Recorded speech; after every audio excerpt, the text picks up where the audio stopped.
On this episode, we talk about following the money to find the answers. What's going on with Pioneer?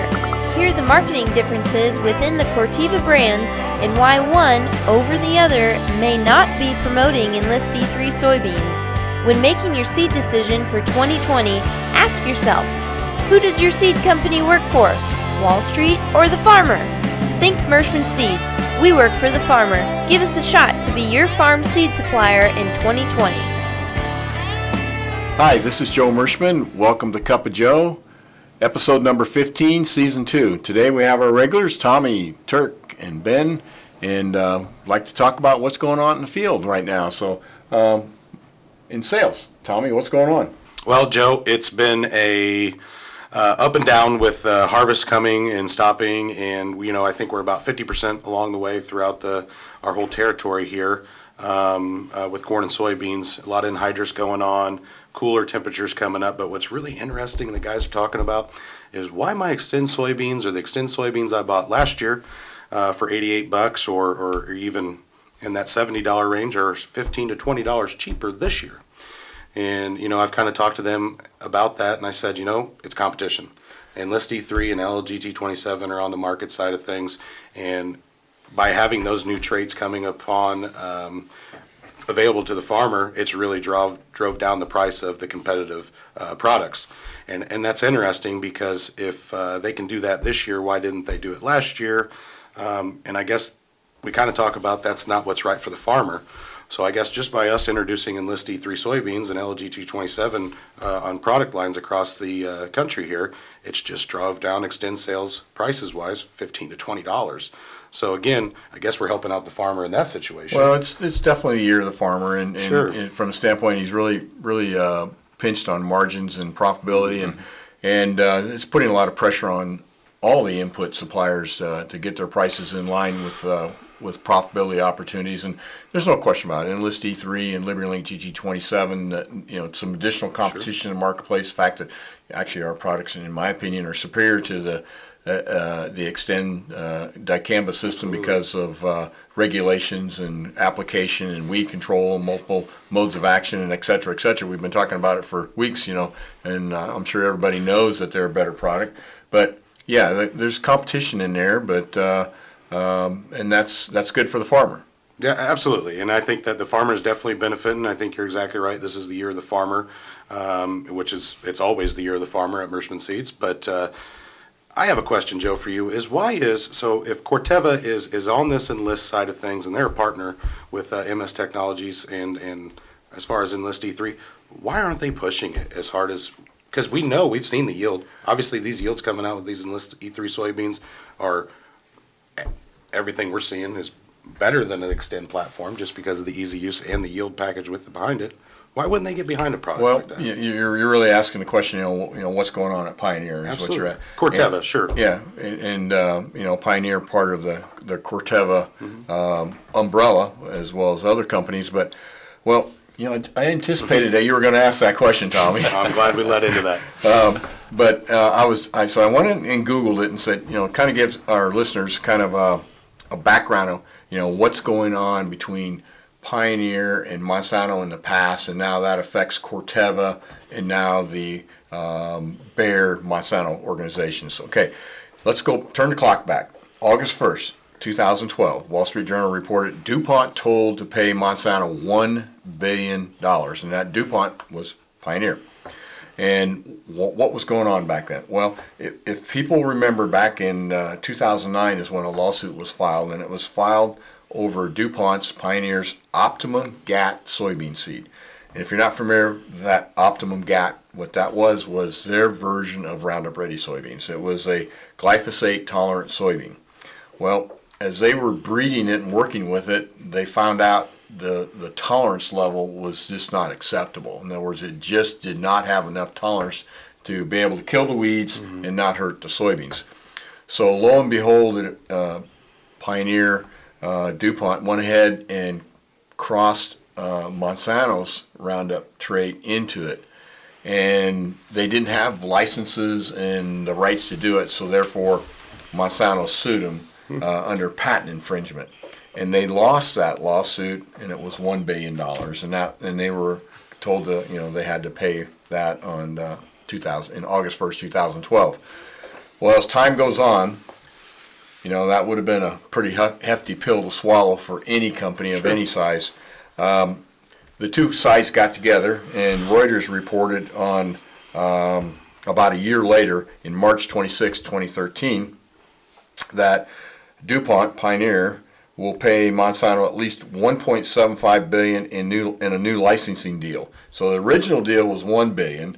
Now the deal is $1.75 billion. However, instead of just writing a check, what Pioneer DuPont agreed to do was to pay payments to Monsanto over the next few years, all the way to 2023, as royalties for their traits and genetics, which included like corn and soybeans, whatever it was. So in other words, kind of like payment in kind. In other words, at that time, Merschman Seeds was paying Monsanto for the Extend trait and the Roundup Ready traits and Smart Stack and all those. So we were paying trait fees and back then. And so what they're basically saying, hey, you promote our genetics, or pardon me, our traits. Pioneer will have you pay that big number, $1.75 billion, over the next few years. So, and that was a way that it would not cripple Pioneer in essence. And so that was the deal. And believe it or not, it goes all the way to the spring of 2023. So here we have a new trait platform coming out, the Enlist E3. And obviously Pioneer has direct access to it because Dow was MS Technologies' partner, and then DuPont Dow merged together. So therefore, now MS Technologies' partner is Corteva. But Pioneer has this monkey on its back, these payments that they have to pay. And so if they do not sell Monsanto Bayer traits, then they just have to write a check. Wow. So basically, they're kind of, looks like to me, in my opinion, they're in a little bit of a box. They say, hey, we're wanting to bring out new products, this new Enlist E3 products, but we got this big payment deal that we still got to pay through 2023. And what's interesting, Joe, is this is all public knowledge, but it's something they obviously keep hush-hush. Yeah, the annual minimum payment that Pioneer or Corteva now has to pay is $950 million, and they have to pay that every year through 2023. In other words, so they're stuck right in the middle of these payments. So it's awful hard to launch a new trait platform when you've got kind of high overhead right now. Well, keep in mind also, when they made that agreement, they had no idea that there was going to be a merger between Dow and DuPont. Yeah, so that was prior to, that agreement was prior to this merger. Now that we have the merger, the merger between the companies, they still, that agreement still has to be honored. Yeah, it was almost and I got to correct years something. The annual minimum payments through to 2023 will total $950 million. That's not each year. That's the annual minimum payments through that time frame is going to be a minimum of $950 million of basically product or trait fees or whatever you want to call it. Joe, I got a question. So, and I think this might coincide with what Turk just said, but so this happened 2012. An agreement came on 2013. Dow, DuPont merged to make Corteva. So is that why we're seeing Pioneer really just kind of lax on the Enlist side of things, but then they got the other Corteva brands like Mycogen and NewTek really pushing Enlist beans? Well, that could be, Tommy. Again, you'd have to ask, Pioneer. And of course, we're hearing from our customers that, Pioneer is out there saying that, the Extend soybeans are out yielding the Enlist E3. I don't question your data. I don't question our data too. Sure. And our data says that we're very competitive. In fact, you can go to the farmer blogs and you can see that farmers that have planted Enlist E3 and, for that matter, LibertyLink GT27s are all saying, hey, the yield's just as good as anything I've got on the farm. So there's just a lot of confusion out there, and we can't speak for these other companies, but we can speculate, and I think at the end of the day, every farmer has to make a decision on what's best for his farm. Right. What his weed problems are, what his yield limiting factors are. But you also, in the back of your mind, if I was a farmer, I'd say, who does my seed company work for? And that's interesting to say that because, like, okay, so Corteva under the same umbrella, they got one company that's could be down the hallway saying Extend is better, it's yielding better, and then you got the other person that's 3 doors down in the same hallway that says, like Mycogen and Nutec says, Enlist is the wave of the future. Enlist is yielding better than Extend beans. Obviously, look at the first trials and the results from that, but that's not what's best for the farmer because that just adds confusion. Well, again, this may have influence on it, and we just thought we'd bring it up. Yeah. The fact that this 10-year payout is a big deal to Pioneer and kind of puts them in a box a little bit on what they can sell and what they can't sell. But again, we're speculating, and the reality is something that only a Pioneer representative could answer. Is Pioneer going to have their own Enlist E3 beans? Well, from what I understand, that they have integrated it into their germplasm. So maybe the yields between their Extend, which are integrated into their germplasm, and their Enlist E3 is into their germplasm. What they're saying is 100% accurate, and I don't doubt that it's not. But the germplasm that Merschman Seeds is selling, that's coming from MS Technologies, we are showing very competitive yields with the Extend. In fact, I said it last week, we had one dealer of ours that he's been planting all the different trait platforms for the last several years in Illinois, and we actually are in Enlist E3 and LibertyLink GT27 average of all of our entries in the plots against all the Asgrow entries. We were actually about a bushel better. Well, all of us in this room know that a bushel is insignificant. In other words, we didn't win, but we didn't lose either. So in other words, that decision about yield should not even be discussed. And that's interesting to say that. So when Pioneer's saying that Enlist E3 soybeans doesn't yield as well as Extend, that could be in fact true with what they're trying to do within their own germplasm. Within their germplasm and their yield data, and I don't question it. Pioneer, I respect them. They're one of the best companies in the industry, but these are some, and they're a partner to MS Technology, so they will. I'm sure they'll, as time goes on, the Enlist E3 will be one of their primary products that they'll sell. But right now, they're in a situation with this with these payments that they have decisions to make. Sure. I guess follow the money and it'll tell the tale, right? That's right. And again, back to what I said. Who does your seed company work for? Does your seed company work for the senior management? Get as many stock options as they can possibly get. Do they work for the stockholders, or do they work for their customers? Well, we don't have any of those other two things. We work for the farmer, and we've always worked for the farmer. Absolutely. And so one of the things I think that we would appreciate as farmers decide what they're going to plant is to support folks that are bringing competitive products in the marketplace for yield, better traits, better weed control, and at lower costs. And this is unheard of, that something comes out new that costs less. When's the last time you bought something new that's the latest technology and it costs less? It's just unheard of. So, and it's a big deal when it's driving down the market price of the other products. It's a big deal, and I think that's worth enough to say I'm going to give Merschman Seeds a shot. Well, I hope they do, what they're doing. Because we've been working on this project for 20 years, and and invested a lot of money, but we don't have Wall Street to answer to. Absolutely. And so consequently, I think that comes into play. So these are some of the things that are the undertow that you might see out there. You might just go on Google and do the Monsanto DuPont GATT lawsuits and look it up for yourself, draw your own opinions and conclusions, but get a little background on what folks are saying out in the industry and why they're maybe saying it. I mean, that's up to you as an educated farmer to buy what you think is right. But there's a lot of noise out there, and you need to suppress it and go back to the genetics. That's what carries the yield, not the trait. The trait has nothing to do with the yield other than weed control. Mm-hmm. And weed control is a big deal. And with Enlist E3, you got two effective modes of action. You got the glufosinate, the Liberty interline product that can control the weeds, and then you also have the 2,4-D choline, which as far as drift and volatilization is not an issue. In fact, soybeans are not even a sensitive crop. You can spray it right next to soybeans without a border or buffer.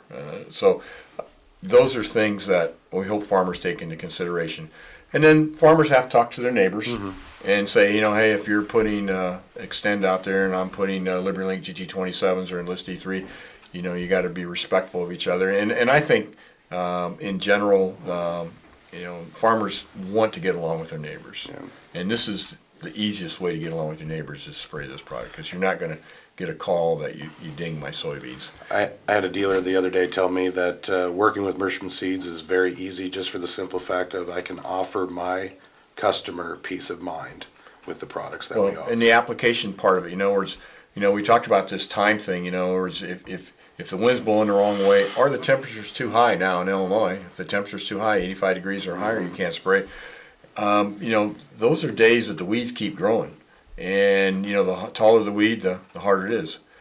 Well, enough about the industry. But those are things that we worry about and watch, but not necessarily our farmers, because they're getting up as early as they can and working as late as they can right now.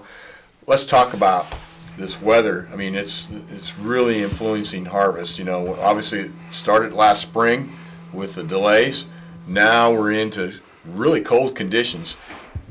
Turk, Ben, I want your comments about cold weather. Does it do anything to drying of soybeans and corn? Is it positive? Is it negative? What's your experience tell you when temperatures get down to the teens? Is that a positive thing for corn drying or negative? I'll let the gray-haired guy go first. There you go. So yes, Joe, the cold weather usually is a fairly good thing to help with drying, with the ease of harvest. It's bad for the people out there doing it. So again, it's things just don't work as good when they're cold. But as far as everything's cold, you got to be bundled up. And so I want to put a little plug in here right now, is because you're going to be bundled up, make sure that you're wearing clothes that are not ragged and not going to get caught in a piece of equipment or machinery and pulled in or something like that. So I can't stress that enough, because it's not as easy to maneuver around when you're all bundled up. So and we're looking at temperatures in the single digits and teens coming up here possibly next week. So please be safe all the time and think safety. But yes, ground usually firms up, which means that things will just roll easier because you got firmer ground. Moisture-wise, yes, it's gonna aid with drying. Cold weather means dry air. So it also means less precipitation then too, right? Well, as a general rule. As a general rule, most of the time, cold weather and precipitation don't go together. But the bad thing is if you do get precipitation, it's usually in the form of snow, which is then not a good thing, of course. But right now, the snow line is pretty much north of Highway 30 and north. So, and I know Illinois got snow this week as well in the northern part. So, but they're used to it. Yeah. They're more used to it, and so they know how to handle it. But the guys in Missouri and even down into southern Illinois are not used to these cold weathers, and so in many cases, most communities don't even have snow plows or anything like that down there. So it'll be a change, and hopefully we won't get any snow that far south, but we are going to get cold weather that far south. Well, I know it's affecting the farmer's attitude, and one of the things that we're running into is as we talk to them about seed for next year, they're just saying, hey, until I get this crop out, I'm not even going to talk about seed. But my advice is stay engaged, because you are going to farm next year, and you don't want to miss opportunities that are on the table right now. And I know that you don't want to be pressured either, but you got to stay engaged, and we're getting the yield out in. We're seeing extremely good yields on these several products, particularly the LibertyLink GT27, the E3. So we just got to stay engaged. But what we're advising our salespeople is to let the farmer decide when they're ready. Okay, if you get an off day, maybe they'll take some time to think about seed. But if it's going to have to happen after harvest, that's fine. We'll be there when they're ready. My advice for farmers would be is do not let that guy that keeps pestering you force you into doing something. Get the facts and get the information and work with somebody that cares about your operation. Is not just trying to make a sale. That's right. I think that's the most important advice that I can give to all farmers out there that are listening is that, make sure you're working with somebody that knows how to place their products and is putting the right product on the right acre for you on your farm, and not just selling you what I've got in the shed. And by the way, I couldn't get that one at time of delivery, so I'm going to give you what I do got. The old sell and substitute. Yep. Work with someone that wants to work for you. And we have excellent supplies of them. Yeah. And the other thing that farmers have to understand is just like, right now they're fighting getting the crop out. Well, we're going to be fighting to produce it and get it shipped to you next year too. Yep. So the longer they wait to decide, some companies are a little bit more nimble than others. Now we've increased our capacity to produce and ship this coming year, which will play well for customers who buy Merschman Seeds.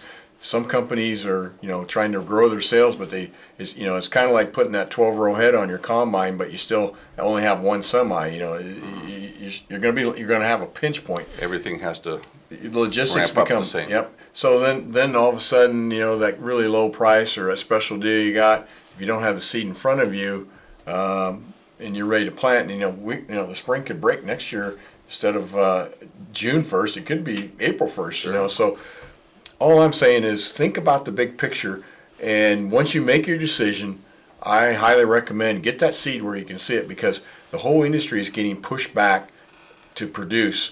And if we get some really crappy weather in January and February, the cold conditions, it's going to, seed companies can't run when it gets really cold. In other words, if you're a good seed company, you don't run. Let's put it that way, because the fact that it affects quality when you handle soybeans when it's below zero. I mean, it just physically handling soybeans when it's below zero is not good. So not good on quality. No, it's not. It affects the germination is what it does. And we know that. Now, some companies pay no attention to it. We have a 15-degree rule here. If it's 15 degrees or lower, we will not run our plant.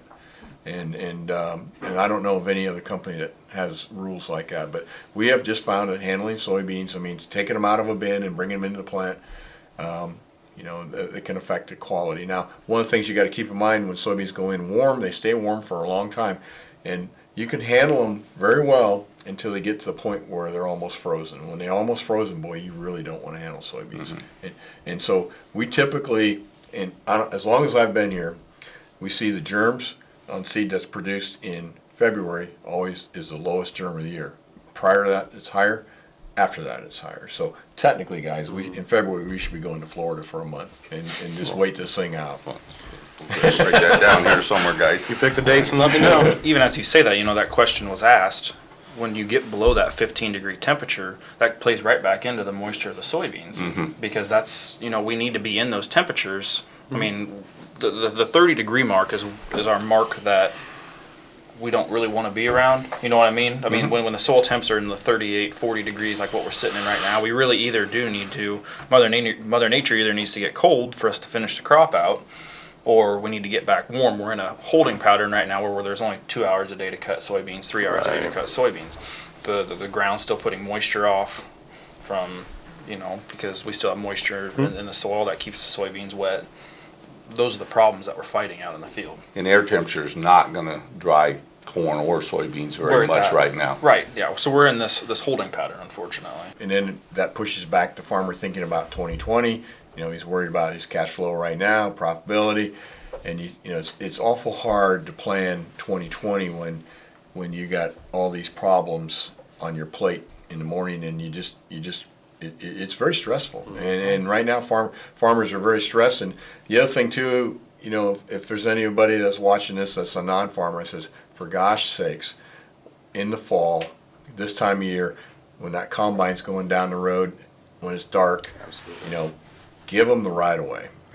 because that's their livelihood. They're trying to get things done. Because when I see farmers headed out with their machinery, and of course, they're lit up like Christmas trees, but some people still don't seem to be able to see it. I just say, hey, I don't care if I have to be 20 minutes late somewhere. I'm not gonna take a chance and pass them, get in an accident, and then we create even more problems. I've done this a few times. I just put my hazards on and I'll follow them a little ways to where they're going, to where I'm gonna turn off, and every time I get a wave back, like, they really appreciate that, especially in the dark. Really, it's Dust time, 5 o'clock now, it's Yep. getting dark earlier. People need to watch out for farmers. There's anhydrous out rolling around, there's tanks. Be careful. Yep, it's that time of year when there's a lot of slow-moving vehicles out there. So I guess the good news is we got cold weather, but the bad news is we got cold weather. So in other words, it helps us in some ways and hurts us in others. But getting this crop out is so critical to farmers right now. And as a seed company, we'd love to have your order right now. In fact, we're ready to write the orders right now. But if you're not ready, we'll wait. In other words, and we're prepared to wait. And rest assured that we will produce you some high-quality seed.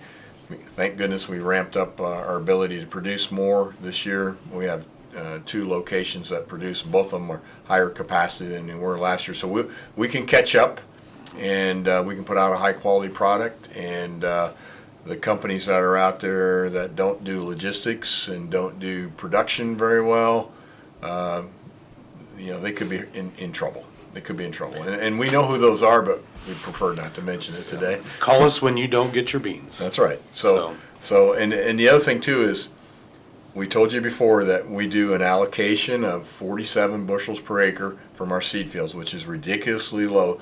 But the reason we do that is so we do not oversell our supply. So when you order something from Merschman Seeds, you have probably a 99% probability you're going to get what you want.